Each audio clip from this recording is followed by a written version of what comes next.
நிறைய பேர் வந்து கேட்குறீங்க, மண் வீடு வந்து மழை பெஞ்சா வந்து கரைஞ்சிடாதா அப்படின்னு சொல்லிட்டு கேட்குறீங்க. நம்ம வாழும்போதே சொர்க்கத்தில் வாழணும் அப்படிங்கிறதுக்காக தான் இந்த இடத்த நம்ம தேர்ந்தெடுத்து நம்ம இங்கே வாழ்ந்துட்டுருக்கோம். இந்த வீட்டை வந்து வாழ்கிற மாதிரி காட்டிட்டு வேற ஒரு வீட்டில் வாழ்ந்துட்டுருக்காரு அப்படின்னு சொல்லிட்டு நிறைய பேர் யோசிப்பீங்க. நம்ம மண் வீடு கட்டுறதுக்கான மொத்த செலவு வந்து நான் கடைசியாக சொல்கிறேன். வாங்க நம்ம வீட்டை சுற்றி பார்க்கலாம். வணக்கம். ரீசெண்டாக பார்த்தீங்கன்னா நம்ம குக் வித் கோமாளி ஷோவில் வந்து நம்மளுடைய வீட்டையும் நம்மளுடைய தோட்டத்தையும் வந்து அந்த ப்ரோமோவில் வந்து போட்டிருந்தாங்க. பார்க்கவே ரொம்ப அழகாக இருக்குது. இவ்வளோ ஒரு ரம்மியமான இடத்துல வந்து நீங்கள் வாழ்கிறீங்க, உங்கள் வீட்டை வந்து எங்களுக்கு சுற்றி காமிங்க அப்படின்னு சொல்லிட்டு நிறைய பேர் எனக்கு பர்சனலாக மெசேஜ் பண்ணியிருந்தீங்க. அதனால தான் இன்றைக்கி நம்ம மண் வீட்டோட ஹோம் டூர் பார்க்க போகிறோம். வாங்க போகலாம். இந்த பாருங்கள், நம்ம மண் வீடு சுற்றி பார்க்குறது இல்லாமல் நம்ம வீட்டில் இப்போ என்னென்ன பிராணிகள்லாம் நம்ம வளர்த்துட்ருக்கோன்னு பார்ப்போம். இவன் தான் வந்து வீரா. இவன் வந்து ஒரு ராஜபாளையம் குட்டி. பாருங்கள், நம்ம தோட்டத்து காவலுக்காக இவனை வளர்க்குறோம். இது வந்து ரோசி, என்னோடய செல்லக்குட்டி ரோசி. இது வந்து நாட்டு ரக நாய் தான். பயங்கர பாதுகாப்பாக இருக்கும். ஏன் வந்து நம்ம தோட்டங்களில் வந்து இந்த மாதிரி நாய் வளர்க்குறோம் அப்படின்னு பார்த்திங்கன்னா, இரவு நேரங்களில் வந்து உங்களுக்கு இங்கே வந்து காட்டுப்பன்றி தொல்லை வந்து ரொம்ப அதிகமாக இருக்குது. அதனால் காட்டுப்பன்றிகள் வந்தால் நம்மளுக்கு தெரியணும் அப்படிங்கிறதுக்காக நாம் இந்த நாய்களை வந்து வளர்க்குறோம். அதே மாதிரி வெளியாட்கள் யாராக வந்தாலும் நம்மளுக்கு இந்த நாய்கள் வந்து ரொம்ப பாதுகாப்பாக நம்மளுக்கு வந்து எச்சரிக்கை கொடுக்கும். என்னுடைய காணொலியை வந்து நீங்கள் முதன்முறையாக பார்க்குறீங்கன்னா என்னை பற்றின ஒரு அறிமுகம் வந்து நான் உங்களுக்கு சொல்கிறேன். என்னுடைய பெயர் வந்து நந்தகுமார். நான் சென்னை அண்ணா பல்கலைக்கழகத்தில் வந்து MBA படிச்சுட்டு பெரிய நிறுவனத்தில் வேலை செஞ்சுட்டு அந்த வேலை வேணாம், நாம் வந்து நிம்மதியாக இயற்கையாக வாழணும் அப்படிங்கிறதுக்காக நான் வந்து கொடைக்கானல் பக்கத்தில் ஒரு சின்ன கிராமத்தில் இப்படி விவசாயம் பண்ணிக்கிட்டு இந்த மண் வீட்டில் வந்து நான் வாழ்ந்துக்கிட்டு இருக்கேன். ஏன் இவ்வளோ பெரிய வேலையில் நீங்கள் வாழ்ந்துட்டு இப்படி ஒரு எளிமையான வாழ்க்கை முறை வந்து நீங்கள் வாழ்கிறீங்க அப்படின்னு சொல்லிட்டு நிறைய பேர் நம்மக்கிட்ட கேட்குறீங்க. அதற்கான முக்கிய காரணம் அப்படின்னு பார்த்திங்கன்னா, நான் வந்து சுத்தமான உணவை வந்து நான் சாப்பிட்ணும், நான் உற்பத்தி பண்ணுற அந்த சுத்தமான உணவை வந்து மக்களுக்கும் கொடுக்கணும் அப்படிங்கிற முழு காரணத்தினால தான் நான் வந்து இப்போ விவசாயம் பண்ணிகிட்ருக்கேன். இந்த இயற்கை சூழ்ந்த ஒரு ரம்மியமான இடத்துல நான் வாழ்ந்துட்டுருக்கேன். நம்ம வாழும்போதே சொர்க்கத்தில் வாழணும் அப்படிங்கிறதுக்காக தான் இந்த இடத்த நம்ம தேர்ந்தெடுத்து நம்ம இங்கே வாழ்ந்துட்டுருக்கோம். நம்ம தோட்டம் இருக்கிற இடத்த பார்த்திங்கன்னா சுற்றி மலைகள் தான். 360 டிகிரி சுற்றியுமே மலைகள் தான். மலைகளுக்கு நடுவில் தான் நம்மளுடைய தோட்டமும் நம்மளுடைய வீடும் அமைஞ்சிருக்கு. அது மட்டும் இல்லாமல் நம்ம தோட்டத்தை சுற்றி ஒரு ஆறும் போயிட்டுருக்கு. இந்த ஆற்று மூலமாக தான் நம்ம தோட்டத்தில் விளைவிக்கிற பயிர்களுக்கு நம்ம பாசனம் பண்ணிகிட்ருக்கோம். அது மட்டும் இல்லாமல் நம்ம பருகிறதுக்கும் நம்ம சமைக்கிறதுக்கும் இதிலேருந்து தான் நம்ம தண்ணியை உபயோகிச்சிட்ருக்கோம். என் வாழ்க்கையில் வந்து பார்த்திங்கன்னா முக்கிய 3 குறிக்கோள்கள் வந்து இருக்குது. அது என்ன அப்படின்னு பார்த்திங்கன்னா, சுத்தமான உணவை சாப்பிட்ணும், அப்புறம் சுத்தமான தண்ணீரை குடிக்கணும், அதுக்கப்புறம் சுத்தமான காற்று இருக்கிற இடத்துல நம்ம வசிக்கணும். இதுதான் என்னோடய வாழ்க்கையோட முக்கியமான 3 குறிக்கோளுங்க. அதை வாழ்கிறதுக்காக தான் நான் இந்த இடத்துல நான் வாழ்ந்துட்டுருக்கேன். சுற்றி பாருங்கள், நம்ம தோட்டத்தை சுற்றியுமே வந்து பார்த்திங்கன்னா மலைகள் தான் அமைஞ்சிருக்கு. அந்த மலைகளுக்கு நடுவில் தான் நம்மளுடைய அழகான மண் வீடும் வந்து நம்ம கட்டியிருக்கோம். நம்ம மண் வீடும் வந்து பார்த்திங்கன்னா முழுக்க ஒரு பாரம்பரிய முறைப்படி கட்டப்பட்ட ஒரு பாரம்பரிய மண் வீடுங்க. இதில் வந்து சிமெண்ட்ன்றது நாம் 1% கூட உபயோகிக்காமல் முழுக்க மண், சாணம், அப்புறம் நம்ம பழங்கால முன்னோர்கள்லாம் கட்டியிருப்பாங்க பார்த்திங்களா, சுண்ணாம்பு, கடுக்காய், அப்புறம் கருப்பட்டி, இதையெல்லாம் உபயோகித்து தான் நம்ம மண் வீடு வந்து கட்டியிருக்கோம். நம்ம சிமெண்ட்டில் கட்டுற வீடுகள்லாம் பார்த்திங்கன்னா நீங்கள் ஒரு மாதத்தில் வந்து நீங்கள் கட்டி முடிச்சிடலாம். ஆனால் மண் வீடுன்றது நீங்கள் வந்து ஒரு குழந்தைய வந்து நீங்கள் குழந்தைய வந்து பெற்றெடுக்கிறதுக்கு சமமாக நீங்கள் இந்த மண் வீடு வந்து கட்டணுங்க. ஏன்னு பார்த்தீங்கன்னா, நீங்கள் எடுத்த உடனே இந்த மண் வீடு வந்து நீங்கள் கட்டிட முடியாது. முதல்ல அந்த இடத்த சூழ்நிலைக்கு ஏற்ற மாதிரி உங்களுக்கு என்னென்ன பொருட்கள் வந்து கிடைக்குது அப்படிங்கிறது வந்து பார்க்கணும். நம்ம இடத்துல வந்து பார்த்திங்கன்னா இங்கே செம்மண் வந்து நிறைய கிடைக்குங்க. அது போக இங்கே மரங்களும் நிறைய கிடைக்குங்க. முதல்ல சுண்ணாம்பை மணலோட கலந்து 7லேருந்து 8 நாட்கள் நல்லா ஊற விடுறோம். அதுக்கப்புறம் கருப்பட்டி கலந்த கடுக்காய் பாலை இந்த கலவையில் ஊற்றிக்கிறோம். இந்த கடுக்காய் எல்லாமே நம்ம தோட்டத்துக்கு பக்கத்தில் இருக்கிற மரங்கள்லேருந்து சேகரித்து கொண்டு வந்தோம். கடுக்காய் எதுக்காக உபயோகிக்கிறோம் அப்படின்னு பார்த்தீங்கன்னா, சுவரோட உறுதிக்காகவும் பூச்சிகள் வராமல் இருக்கிறதுக்காகவும். இந்த காரையை வச்சு தான் நம்ம வீட்டோட அடித்தளம் அப்புறம் சுவரையும் கட்டணும். முதல்ல வீட்டுக்கான அளவை எடுத்துக்கிறோங்க. அதுக்கப்புறம் அடித்தளத்தை கருங்கல்லை வச்சு கட்டிக்கிறோம். ஒரு அறை மட்டும் கருங்கல்ல கட்டியிருக்கோம். அடித்தளம் போட்ட பின்னாடி 2 அடிக்கு சுவர் கட்டியாச்சுங்க. அதுக்கப்புறம் நிலையும் ஜன்னலுக்கான ஃப்ரேமையும் நம்ம வச்சுக்கிறோம். முதல் அறைக்கான வேலைகள் ஒரு அளவுக்கு முடிஞ்ச பின்னாடி மேல் அறைக்கான வேலையை தொடங்குறோம். நம்ம பாரம்பரிய வீடு போல் மச்சு பலகையை வச்சு தான் மேல் அறையை கட்டிகிட்டு இருக்கோம். நம்ம வீட்டுக்கான கூரையை தென்னங்கிடுகு வச்சு கட்டியிருக்கோங்க. இதுக்காகவே பிரத்யேகமாக இந்த கிடுகு பின்றவங்களை பழனியிலிருந்து கூட்டிகிட்டு வந்து நம்ம கட்டியிருக்கோம். கொடைக்கானலில் இருக்கிற கிளைமேட்டுக்கு கிடுகு வந்து தாங்குமா அப்படின்னு சொல்லிட்டு யோசிக்காதீங்க. இந்த கிடுகுக்கு மேலே பில்லு வேய போகிறோங்க. கூரை வேலைகள் முடிஞ்ச பின்னாடி கீழே சமையல் அறையும் நம்ம கட்டி முடிச்சாச்சுங்க. வெடிப்புகள் வராமல் இருக்க அப்பப்போ சாணத்தை கொண்டு மொழிக்கிறோம். சுவர் பூசினதுக்கு அப்புறமா ஜன்னல்களும் கதவுகளும் நம்ம மாட்ட ஆரம்பிச்சிட்டோம். இரவு பகல் வேலை செஞ்சு தான் இந்த வேலையை நம்ம முடித்தோம். இப்போ நான் இருக்கிற இந்த இடத்துல வந்து பார்த்திங்கன்னா கிளைமேட்டே வந்து எப்பயுமே இதே மாதிரி ஒரு ரம்மியமான ஒரு அழகான ஒரு கிளைமேட் தான் எப்பயுமே இருக்கும். இந்த இடத்துல வாழ்கிறதே ஒரு பெரிய குடுப்பனை தான். நம்ம வீட்டோட அளவு வந்து பார்த்திங்கன்னா 10க்கு 20ங்க. 3 அறைகள் வந்து நம்ம கட்டியிருக்கோம். கீழே வந்து பார்த்திங்கன்னா ஒரு லிவிங் ரூம், அப்புறம் ஒரு கிச்சனுங்க. கிச்சன் வந்து நம்ம அவுட்டோர் கிச்சன் மாதிரி பிளான் பண்ணி கட்டியிருக்கோம். மேலே வந்து இன்னொரு ரூம் கட்டியிருக்கோம். அதுவும் வந்து பெட்ரூம் மாதிரி நம்ம கட்டியிருக்கோம். எக்ஸ்ட்ரா கெஸ்ட் யாராக வந்தாங்கன்னா அங்கே தங்குற மாதிரி இந்த 3 அறைகள் தான் நம்ம வீட்டில் வந்து கட்டியிருக்கோம். நிறைய பேருக்கு என்ன சந்தேகம் இருக்கும் அப்படின்னு பார்த்தீங்கன்னா, மண் வீடு வந்து மழை பெஞ்சா வந்து கரைஞ்சிடாதா அப்படின்னு சொல்லிட்டு கேட்குறீங்க. அதாவது அதிகமான மழை பெஞ்சா வந்து மண் வீடு வந்து கரைஞ்சி போயிடுமா அப்படின்னு சொல்லிட்டு கேட்பீங்க. ஆனால் மண் வீடு வந்து கரையாது. ஏன்னு பார்த்தீங்கன்னா, நம்ம அமைக்கிற கூரை வந்து பார்த்திங்கன்னா மழை தண்ணி வந்து செவுத்தில் விழுகாமல் நம்ம அமைக்க வேணும். அப்போ தான் வந்து சோற்றில் தண்ணி பட்டு நம்ம மண் சோறு வந்து கரையாமல் இருக்கும். இந்த வீட்டுக்கு நான் அமைச்சிருக்க கூரை வந்து பார்த்திங்கன்னா இது மஞ்சள் பில்லு அப்படின்னு சொல்லுவாங்க. இங்கே நம்மளை சுற்றி கிடைக்கக்கூடிய ஒரு வகையான பில்லு தான். இதில் தான் நம்ம வந்து கூரை அமைச்சிருக்கோம். மேலே அறைக்கு வந்து பார்த்திங்கன்னா நம்ம தென்னங்கிடுகளை வந்து நம்ம கூரைகளை வந்து அமைச்சிருக்கோம். என்ன தான் நம்ம வந்து சிமெண்ட்டு இதெல்லாமே யூஸ் பண்ணாமல் வச்சுருந்தாலுமே இதில் இருக்கிற சாதக பாதகங்கள் வந்து நிறையா இருக்குது. இப்போ நீங்கள் ஒரு சிமெண்ட் வீடு வந்து கட்டிட்டிங்கன்னா நீங்கள் வந்து அதுக்கு மெயின்டெனன்ஸே கிடையாது. ஆனால் மண் வீடுன்றது நீங்கள் வாரம் ஒரு முறை நீங்கள் சாணியை வச்சு மொழிகிட்டே இருக்கணும். அது வந்து ஒரு உயிருள்ள உடம்பு மாதிரி. நீங்கள் எப்படி உங்கள் உடம்பை வந்து பாதுகாத்து வச்சுருக்கீங்களோ அதே மாதிரி தான் இந்த மண் வீடும் வந்து ஒரு உயிருள்ள ஒரு உடம்பு. அதுக்கும் நீங்கள் வந்து மெயின்டெனன்ஸ் நீங்கள் பண்ணிக்கிட்டே இருக்கணும். நம்ம மண் வீடு வந்து பார்த்திங்கன்னா நம்ம மழை தண்ணீர் எந்த அளவுக்கு உங்கள் சுவற்றில் படாமல் வச்சுக்கிறீங்களோ அந்த அளவுக்கு உங்களுக்கு ஆயுட்காலம் இருக்கும். நீங்கள் வழக்கமாக கட்டுற இந்த சிமெண்ட் வீடுகள்லாம் பார்த்திங்கன்னா கிட்டத்தட்ட ஒரு 60லேருந்து ஒரு 80 வருடங்கள் அதோட ஆயுட்காலம் இருக்கும். ஆனால் இந்த மாதிரி கட்டப்படுகிற மண் வீடு வந்து பார்த்திங்கன்னா ஆண்டாண்டு காலமாக நீங்கள் எவ்வளவு ஆண்டுகள் நீங்கள் பராமரிக்கிறீங்களோ அத்தனை ஆண்டுகள் வரும். கிட்டத்தட்ட நீங்கள் நியூஸில் கூட பார்த்துருப்பீங்க 600 வருடம் 700 வருடம் ஏன் கிட்டத்தட்ட 800 வருடம் பழமையான மண் வீடுகளும் இந்த மாதிரி சுண்ணாம்பு காரை வீடுகளும் நிறைய இருக்கிறது நீங்கள் நியூஸில் பார்த்துருப்பீங்க. அப்படி கட்டப்பட்ட ஒரு பாரம்பரிய வீடு தான் நம்ம வீடு. நம்ம வீட்டை வந்து நம்ம ஒரு அறையாக உங்களுக்கு நான் இப்போ சுற்றி காமிக்க போகிறேன். நம்ம பேசிகிட்டு இருக்கும் போதே மழையும் வரப்போகுது. எவ்வளோ அழகான ஒரு காட்சி பாருங்கள்.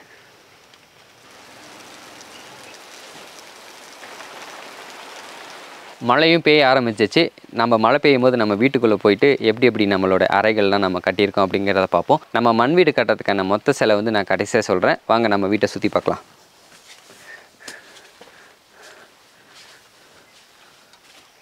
முதல்ல உள்ளே நுழைஞ்சோடனே பார்த்திங்கன்னா நம்மளுடைய கிச்சன் தான் இருக்குது. கிச்சன் வந்து பார்த்திங்கன்னா ஃபுல்லாக ஒரு ஓப்பன் டைப்பாக நம்ம கட்டியிருக்கோம். விறகடுப்பில் சமைக்கிறதுக்காக 2 விறகடுப்புகள் வந்து நம்ம வச்சுருக்கோம். அது மட்டும் இல்லாமல் நம்ம எமர்ஜென்சியாக சமைக்கிறதுக்கு சிலிண்டரும் ஸ்டவ்வும் வச்சுருக்கோம்.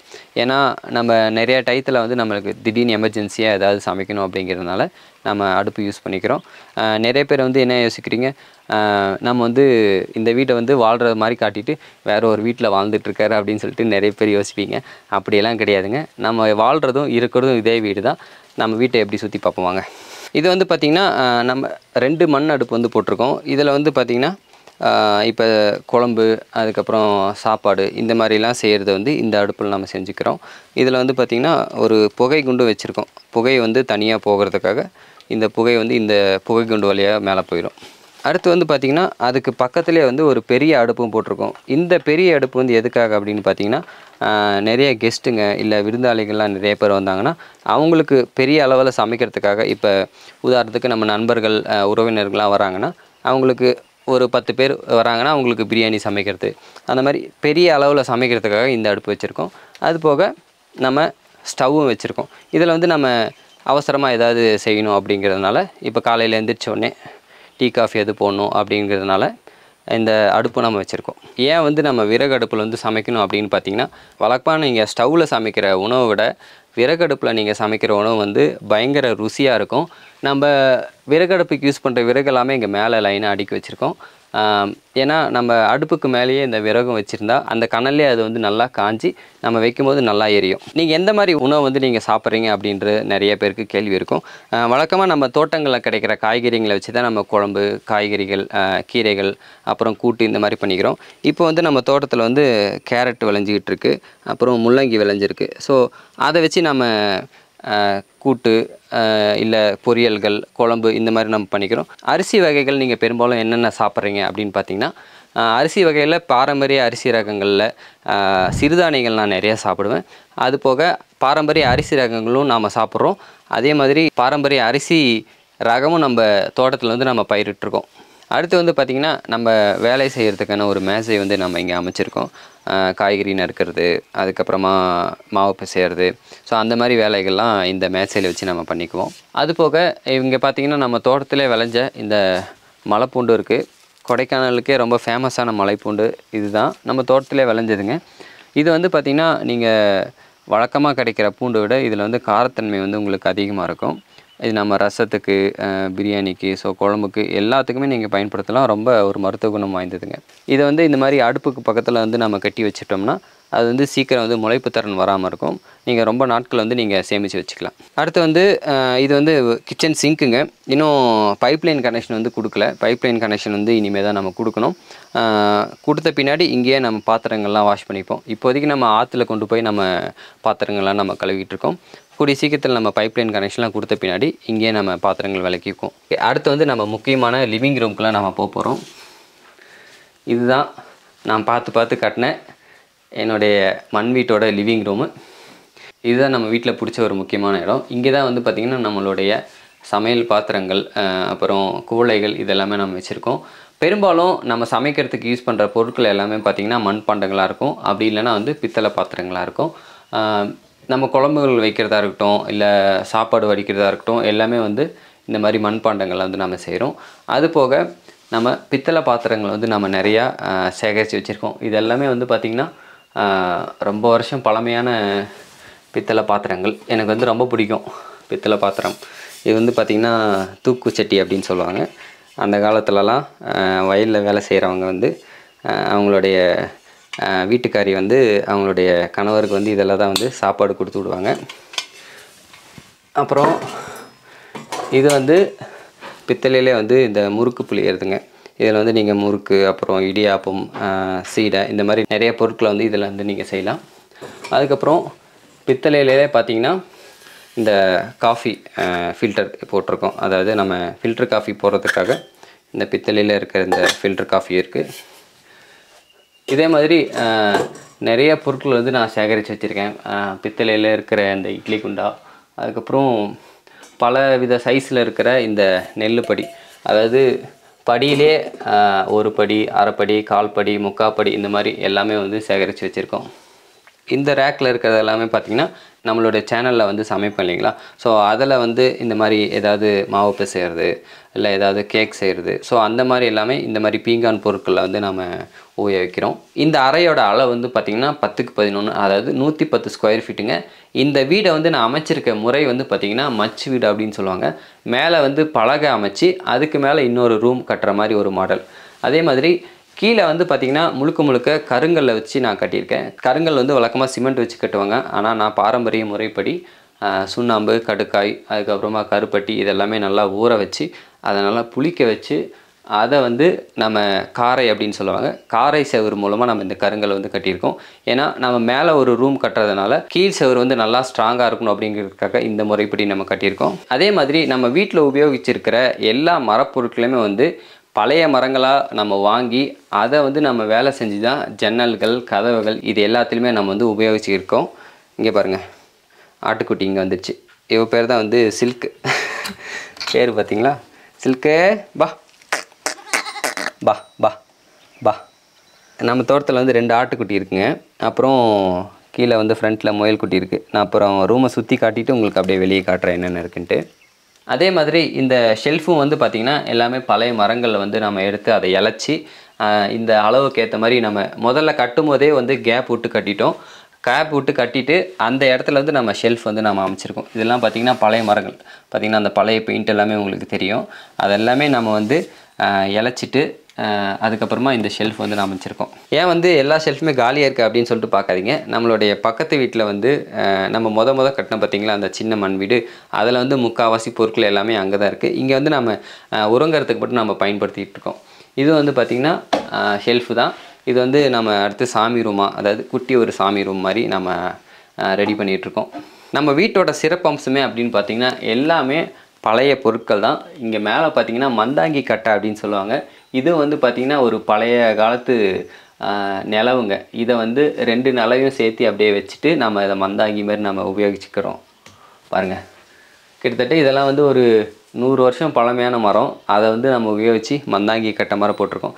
எல்லா ஜன்னல்களுக்கும் மந்தாங்கி கட்டைகள் வரும். அது எல்லாத்துக்குமே இந்த மாதிரி பழைய நிலையை தான் நம்ம யூஸ் பண்ணிக்கிருக்கோம். அடுத்து வந்து பார்த்திங்கன்னா நம்ம வந்து தரையில் தான் வந்து உறங்குறோம். ஏன் வந்து இந்த மண் வீடு வந்து நான் கட்டியிருக்கேன் அப்படின்னு பார்த்திங்கன்னா, மழை காலத்தில் வந்து பயங்கர குளிராக இருக்கும். இங்கே கொடைக்கானலில் வந்து மழை காலங்கள், அதாவது ஜூலை ஆகஸ்ட் மாதத்துலேருந்து பார்த்திங்கன்னா ஜனவரி மாதம் வரைக்கும் பயங்கர குளிராக இருக்கும். இந்த குளிர் காலங்களில் வந்து நீங்கள் வாழணுன்னா உங்களுடைய வீடு வந்து கதகதப்பாக இருக்கணும். மெயினாக இந்த மாதிரி மண் வீடை நீங்கள் கட்டிட்டிங்கன்னா மழைக்காலங்கள்லையும் குளிர்காலங்களிலும் உள்ளே வந்து நல்லா கதகதப்பாக இருக்கும். அதே மாதிரி பயங்கரமான வெயில் காலங்களில் பார்த்திங்கன்னா உங்களுக்கு இப்போ வந்து நல்லா சில்லுன்னு இருக்கும். இதான் வந்து மண் தரை. ரொம்ப சிம்பிளுங்க. இது வந்து ரொம்ப ஒரு காம்ப்ளிகேட்டடான ஒரு வேலை கிடையாது. நம்ம தோட்டத்திலே கிடைக்கிற செம்மண்ணை வந்து முதல்ல ஒரு லேயர் போடுறோம். அதை நல்லா அடித்து அதுக்கு மேலே வந்து சுண்ணாம்பு வந்து நம்ம கிட்டத்தட்ட ஒரு 4-5 வாட்டி நம்ம போட்டு மொழிகிட்டே இருந்தோம்னா இந்த மண் தரை வந்து நம்மளுக்கு வந்துடும். ஏன் வந்து நம்ம இந்த மாதிரி பாரம்பரிய பழைய காலத்து மண் தரையில் வந்து நம்ம வாழணும் அப்படின்னு பார்த்திங்கன்னா, மண் சாணத்தில் வந்து உங்களுக்கு நேச்சுரலாகவே வந்து நோய் எதிர்ப்பு சக்தி, அப்புறம் இந்த பூச்சிகள்லாம் வராமல் இருக்கும். அது போக இந்த மாதிரி மண் தரையில் வந்து நீங்கள் நடந்தீங்கன்னா உங்களுக்கு இந்த மாதிரி டைல்ஸில் நடக்கிறீங்க, டைல்ஸ் எல்லாம் தான் நீங்கள் நடந்தீங்கன்னா உங்களுக்கு மூட்டு வலிலாம் வரும் அப்படின்னு சொல்லிட்டு நிறைய பேர் சொல்லுவீங்க. ஆனால் இந்த மாதிரி மண் தரையில் வந்து நீங்கள் வாழ்ந்து நடந்தீங்கன்னா உங்களுக்கு இந்த மாதிரி வலிகள் எதுவுமே வராது. இந்த அறையில் வந்து பார்த்திங்கன்னா முழுக்க 4 சைடுமே வந்து நான் ஜன்னல்களும் அப்புறம் கதவுகளும் வந்து அமைச்சிருக்கேன். இந்த ஜன்னல்கள் எல்லாத்துலேயுமே வந்து பார்த்திங்கன்னா கண்ணாடிகள் வந்து நான் போட்டிருக்கேன். ஏன்னா எப்பயுமே நம்ம ரூம் வந்து நல்லா வெளிச்சமாக இருக்கணும். ஏன்னா நிறைய டயத்தில் வந்து இங்கே கொடைக்கானலில் வந்து உங்களுக்கு மோடமாக இருக்கும். அதனால் ரூம் வந்து ரொம்ப இருட்டு அடிக்கிற மாதிரி இருக்கும். அதனால தான் நம்ம கண்ணாடி ஜன்னல்களும் கண்ணாடி கதவுகளும் வந்து நம்ம போட்டிருக்கோம். இது எந்த அளவுக்கு சேஃப்டி அப்படின்னு சொல்லிட்டு நீங்கள் யோசிக்காதீங்க. நம்ம தோட்டத்தில் வந்து சுற்றி நம்ம சர்வேலன்ஸ் கேமராவும் நம்ம நிறைய வச்சுருக்கோம். ஸோ அதனால் நம்ம 2 காவல் தெய்வங்கள் வேறு இருக்காங்க, வீரா ரோசி. அதனால் எந்த பயமும் நம்மளுக்கு கிடையாதுங்க. இப்போ இதே மாதிரி ஒரு கண்ணாடி ஜன்னல்கள் வந்து நீங்கள் ஒரு நகரத்துலேயோ இல்லை ஒரு டவுனில் வந்து நீங்கள் போடுறதுக்கு வந்து நீங்கள் யோசிப்பீங்க. ஆனால் இந்த மாதிரி கிராமத்தில் வந்து நீங்கள் வாழும்போது இந்த மாதிரி வந்து உங்களுக்கு எந்த பிரச்சனையும் கிடையாது. இந்த ஜன்னல்கள் எல்லாமே நான் அமைச்சிருக்கிற விதமே அப்படின்னு பார்த்தீங்கன்னா, எப்போ எல்லா சைட்லேருந்துமே நம்ம திறந்து பார்த்தாலும் நம்மளுடைய தோட்டம் வந்து நம்மளுக்கு அழகாக தெரியணும் அப்படிங்கிறதுக்காகவும், சுற்றி என்னென்ன நடக்குது அப்படிங்கிறது நம்ம இங்கேருந்தே ரூமில் பார்த்துக்கலாம். அப்புறம் வீட்டுக்கு முன்னாடி நம்ம அழகாக பூந்தோட்டமாக அமைச்சிருக்கோம். மேலே நம்ம கட்டியிருக்க இன்னோட ரூமு நம்ம எப்படின்னு சுற்றி பார்ப்போம் வாங்க. மேலே வழக்கமாக வந்து பார்த்திங்கன்னா மச்சி வீடு எல்லாமே வந்து கீழ் ரூம்லேருந்து அப்படியே மேலே போகிற மாதிரி தான் வந்து அமைச்சிருப்பாங்க. ஆனால் நான் கொஞ்சம் வித்தியாசமாக வெளியிலேருந்து அப்படியே அழகாக பால்கனி மாதிரி நம்ம வைக்கணும் அப்படிங்கிறதுக்காக படிகளை நம்ம தனியாக அமைச்சு பால்கனி வந்து நம்ம மேலே தனியாக வச்சுருக்கோம். வாங்க, நம்ம பால்கனிலேருந்து நம்மளுடைய தோட்டமும் நம்மளுடைய வீடும் நம்மளை சுற்றி இருக்கிற இடமும் எவ்வளோ அழகாக இருக்குதுன்னு பார்க்கலாம். இதுதான் வந்து பார்த்திங்கன்னா நம்மளுடைய பால்கனி. ரொம்ப அழகாக நம்ம பார்த்து நிறைய பேருக்கு வந்து ஆசை இருக்கும்ல, நம்ம பெரிய ஆளாயிட்டு வந்து நம்ம அழகாக நம்மளுக்குன்னே ஒரு அழகான ஒரு வீடு கட்டணும் அப்படின்னு சொல்லிட்டு நிறைய பேருக்கு ஆசை இருக்கும். அப்படி ஆசைப்பட்டு கொஞ்சம் கொஞ்சமாக பார்த்து கட்டினா தான் இந்த வீடு. எவ்வளோ அழகாக இருக்குது பார்த்திங்களா. இதுவுமே எல்லாமே பழைய மரங்களில் நம்ம வச்சு தான் இந்த பால்கனிக்கு உண்டான இந்த ரெயிலிங் எல்லாமே அமைச்சிருக்கோம். இது வந்து ஒரு 5 அடி அகலம் இருக்கும். நம்ம தோட்டத்தை வந்து நல்லா சுற்றி பார்க்கணும் அப்படிங்கிறதுக்காகவும் காலையில் நேரங்களில் இங்கே வந்து நம்ம யோகாசனம், இந்த மாதிரி மெடிடேஷன் இதெல்லாமே நம்ம இங்கே உட்காந்து தான் நம்ம பண்ணுவோம். இப்போ நம்ம பேசவே எப்படி மழை பெய்யுது பார்த்திங்களா. அதே மாதிரி நம்ம சமைச்சிட்டு பின்னாடியும் நானும் என்னுடைய மனைவியும் வந்து இங்கே தான் உட்காந்து நம்ம உணவு சாப்பிடுவோம். மழை பெஞ்சா வந்து மண் வீடு வந்து கரைஞ்சிருமா அப்படின்னு சொல்லிட்டு. இப்போ நீங்களே பார்த்தீங்கன்னா நம்ம கூரையை வந்து நல்லா நீட்டி வெளியே போட்டிருக்கோம். அதாவது மழை பெஞ்சாலுமே செவுத்தில் வந்து அந்த தண்ணி விழுகாத மாதிரி நம்ம எப்படி பார்த்துக்கிறோமோ அந்த அளவுக்கு வந்து நம்ம வீடு வந்து பாதுகாப்பாக இருக்கும். மேல் அறையும் பார்த்திங்கன்னா முதல்ல வந்து பார்த்திங்கன்னா 2 ஜன்னல்கள் அமைச்சிருக்கோம். இதுவும் வந்து கண்ணாடி ஜன்னல்கள் அமைச்சிருக்கோம். பழைய மரங்கள் வச்சு தான் இதுவும் கட்டியிருக்கோம். அதே மாதிரி கதவுமே பார்த்திங்கன்னா இந்த மாதிரி பழையகள்லாம் நம்ம எடுத்து அதை நல்லா இலச்சி நம்ம கதவுக்கு போட்டிருக்கோம். இது வந்து பார்த்திங்கன்னா அந்த நம்ம பழைய வீட்டு கதவு ஒன்று இருந்தது, அதில் வந்து கிடச்ச இந்த இது. ஸோ பழைய காலத்துலலாம் இப்படி தான் தட்டி வந்து வீட்டில் இருக்கிறவங்கள கூப்பிடுவாங்க. அப்போல்லாம் காலிங் பெல்லாம் கிடையாது. வாங்க நம்ம மேல் அறைக்குள்ளே போகலாம். இங்கே வந்து ஒரு கட்டில் ஒன்று அமைச்சிருக்கோம். ஏன்னா நம்ம விருந்தாளிகள் யாராவது வந்தாங்கன்னா அவங்க தங்குறதுக்காக இந்த ரூம் வந்து நம்ம கட்டியிருக்கோம். மேலேயே வந்து பார்த்திங்கன்னா 4 பக்கமும் நல்லா வெளிச்சமாக இருக்கணும் அப்படிங்கிறதுக்காக கண்ணாடி ஜன்னல்கள் அமைச்சிருக்கோம். இப்போ பார்த்திங்கன்னா முன்னையே நல்லா வெயிலாக இருந்தது, நல்லா வெளிச்சமாக இருந்துச்சு பார்த்திங்களா ரூமு. ஆனால் மழை பெய்யும் போது நல்லா மோடமாகிடுச்சு. மோடமாக இருந்தாலுமே நம்ம அறைகள் வந்து நல்லா வெளிச்சமாக இருக்கணுன்றதுக்காக தான் 4 பக்கமே வந்து ஜன்னல்கள் அமைச்சிருக்கோம். இது வந்து எனக்கு ரொம்ப பிடிச்சமான ஒரு ஜன்னல், ஒரு ரவுண்டு ஜன்னல் பாருங்கள். இங்கேருந்து பார்த்திங்கன்னா நம்மளுடைய மலைகள், அப்புறம் நம்மளுடைய தோட்டம் எல்லாமே ரொம்ப அழகாக தெரியும். அப்புறம் கீழே இருந்து, அதாவது தூரத்துலேருந்து பார்த்தாலுமே வீட்டுக்கு வந்து ஒரு நல்ல அமைப்பு கொடுக்கக்கூடிய ஒரு டிசைன் தான். இதுவுமே வந்து மரங்களை வந்து 4 பகுதியாக வந்து கட் பண்ணி அதை வந்து ரவுண்டு மாதிரி பண்ணி இந்த ஜன்னல்களுக்கும் ஃப்ரேம் வந்து நம்ம அடிச்சிருக்கோம். ஃப்ரேமில் வந்து பார்த்திங்கன்னா இந்த கண்ணாடி நிற்கிறதுக்காக மூங்கிலில் வந்து இந்த தட்டி மாதிரி அடித்து சுற்றி அப்படியே போட்டிருக்கோம். அப்புறம் இந்த ரூமோட அளவும் வந்து பார்த்திங்கன்னா கீழ் ரூமோட அளவு தான் 10x11. ஆனால் இதில் வந்து ஒரு அரை அடி வந்து அதிகமாக இருக்கும். ஏன் அப்படின்னு பார்த்திங்கன்னா கீழ் அறையில் வந்து நம்ம 1.5 அடி செவுறு போட்டிருக்கோம். இதில் வந்து நம்ம 3/4 அடி செவுறு தான் போட்டிருக்கோம். அதனால் ஒரு அரை அடி வந்து உங்களுக்கு எக்ஸ்ட்ராவாக இருக்கும். கெஸ்ட்டு யாராவது வந்தாங்கன்னா அவங்க வந்து இங்கே ஸ்டே பண்ணிப்பாங்க. இப்போ பார்த்திங்கன்னா பயங்கர மழை பெய்யுது வெளியே. ஆனாலுமே நம்ம போட்டிருக்கிற கூரை வந்து தென்னங்கிடு கூரை தான் நம்ம போட்டிருக்கோம். எவ்வளோ மழை பெஞ்சாலுமே நம்மளுக்கு வந்து உள்ளே வந்து நம்ம சேஃப்டியாக தான் இருப்போம்.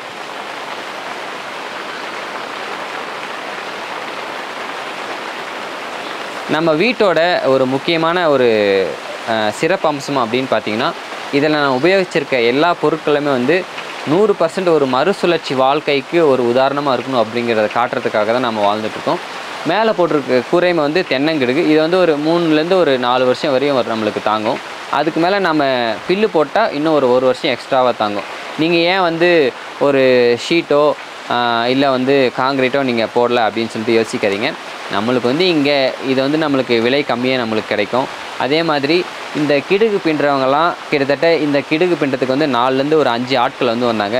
அவங்களுடைய வாழ்க்கையும் அவங்களுடைய வாழ்வாதாரமும் நாம் வந்து ஒரு முன்னேற்றம் கொடுக்குறதுன்றது ஒரு முக்கியமான விஷயம் இல்லை. நம்ம ஒரு கிராமத்தில் வாழ்கிறது மட்டும் முக்கியம் கிடையாது. அந்த கிராமத்தில் வாழ்கிற மக்களுக்கு வந்து நாம் வந்து வேலைவாய்ப்பும் கொடுக்கணும். அப்படிங்கிறதுக்காக முடிஞ்ச அளவுக்கு நம்மளை சுற்றி இருக்கிற இந்த கிராம மக்கள்னால் என்னென்ன வேலைகள்லாம் அவங்க செய்ய முடியுமோ அதை வச்சு நம்ம வீட்டை வந்து நம்ம கட்டியிருக்கோம். நீங்கள் எல்லாருமே ரொம்ப ஆவலாக எதிர்பார்த்துக்கிட்டு இருக்க அந்த பகுதி வந்து வந்துடுச்சு. என்னென்னா நம்ம வீடு கட்டுறதுக்கு எவ்வளவு செலவாச்சு அப்படின்னு சொல்லிட்டு நிறைய பேர் வந்து யோசிச்சிருப்பீங்க. இந்த வீட்டோட மொத்த அளவுன்னு பார்த்திங்கன்னா மொத்தம் 3 ரூம் நம்ம கட்டியிருக்கோம். கீழே 2 ரூம், மேலே 1 ரூம். அது போக மர வேலைகள் வந்து நம்ம நிறையா பண்ணியிருக்கோம். நம்ம வீடு கட்டுறதுக்கான மொத்த செலவே பார்த்திங்கன்னா ஒரு 12 லட்சம் வரைக்கும் ஆகிருக்கு. ஏன் இந்த அளவுக்கு வந்து நீங்கள் செலவாயிருக்கு அப்படின்னு பார்த்திங்கன்னா நம்ம உபயோகிச்சிருக்க எல்லா பொருட்களையும் வந்து தலை சுமையாக நம்ம கொண்டு வந்து தான் நம்ம இந்த வீட்டையே கட்டியிருக்கோம். கிட்டத்தட்ட ஒரு 8 மாதங்கள் வந்து இந்த வீடு கட்டி முடிக்கிறதுக்கு வந்து எனக்கு தேவைப்பட்டது. ஏன்னா கொஞ்சம் கொஞ்சமாக நம்ம பார்த்து மண்ணும் வந்து நீங்கள் எடுத்தவுடனே நீங்கள் ஒரே நாளில் இல்லை 10 நாளில் நீங்கள் வந்து பெரிய வீடு வந்து கட்ட முடியாது. நீங்கள் கட்டுற ஒரு லேயரும் வந்து நீங்கள் காஞ்ச பின்னாடி தான் அடுத்த லெவலுக்கு வந்து நீங்கள் போக முடியும். உங்களுக்கும் நம்மளுடைய மண் வீடு வந்து பிடிச்சிருக்குன்னு நான் நம்புகிறேன். மண் வீடு பற்றின சந்தேகங்கள் எதாவது இருந்தால் நீங்கள் கீழே கமெண்ட் பண்ணுங்கள். நான் மறக்காமல் உங்கள் எல்லாருக்குமே நான் வந்து ரிப்ளை பண்ணுறேன். நம்ம இப்போ வந்து மழை அழகாக பெஞ்சிட்ருக்கு. மழையை ரசிச்சுக்கிட்டே நம்ம காணொலியோட இறுதிக்கு வந்துட்டோம். மீண்டும் உங்கள் எல்லாரையும் அடுத்த காணொலியில் சந்திக்கிறேன். நன்றி.